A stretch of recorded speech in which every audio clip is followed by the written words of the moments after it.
Cashless उपचाराची सुविधा बंद, 15,000 रुग्णालयांचा विमा करार रद्द, विमाधारकांपुढे मोठा पेच। रुग्णालयात उपचार घेणाऱ्यांसाठी कॅशलेस उपचाराची सुविधा उपयुक्त ठरत असते, मात्र आता हीच कॅशलेस उपचाराची सुविधा बंद करण्याचा निर्णय AHPI ने घेतलाय। त्यामुळे देशातील 15,000हून अधिक रुग्णालयांचा विमा कंपन्यांसोबतचा कॅशलेस उपचारांचा करार रद्द झालाय। ही सुविधा बंद होण्यामागे नेमकं काय कारण आहे ते पाहूया। 1 सप्टेंबर पासून रुग्णालयांकडून कॅशलेस उपचार सुविधा बंद करण्यात येणार आहे। रुग्णालयानं विमा कंपन्यांकडे उपचाराचे दर वाढवून मागितले होते, मात्र काही विमा कंपन्यांनी रुग्णालयाच्या मागणीला नकार दिला। त्यामुळे विमा कंपन्यांचे क्लेम रिजेक्ट होत आहेत।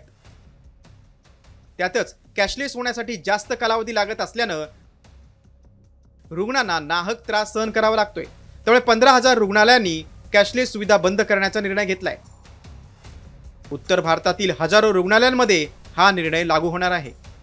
प्रीमियम वाढत चालला आहे। त्यांचं असं म्हणणं आहे की तुम्ही कस्टमरकडनं प्रीमियम घेतात आहे, त्या प्रीमियम घेतल्यानंतर तुम्ही ते प्रीमियम वाढल्यानंतर तुम्ही ट्रीटमेंटची कॉस्ट आमच्याबरोबर जी आहे ती काय वाढवत नाही आहे।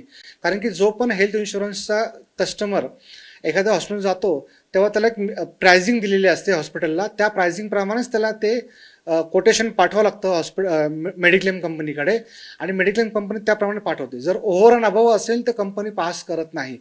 त्याच्यावरच सगळ्या हॉस्पिटल्स नाराज आहेत की तुम्ही प्राइसिंग पण वाढवा आमची, त्यामुळे हे सगळं न्यूज तुम्हाला आलेली आहे। दरम्यान आरोग्य विम्यातील कॅशलेस सुविधा बंद करण्यात आल्यानं विमाधारकांची चिंता वाढली। रुग्णालय आणि विमा कंपन्यांमधील या वादाचा फटका मात्र सर्वसामान्य रुग्णांना बसणार आहे। ब्युरो रिपोर्ट, साम टीव्ही न्यूज। आता isakal.com आहे देशातील नंबर 1 ची मराठी न्यूज वेबसाईट। प्रत्येक अपडेटसाठी isakal.com ला नक्की भेट द्या।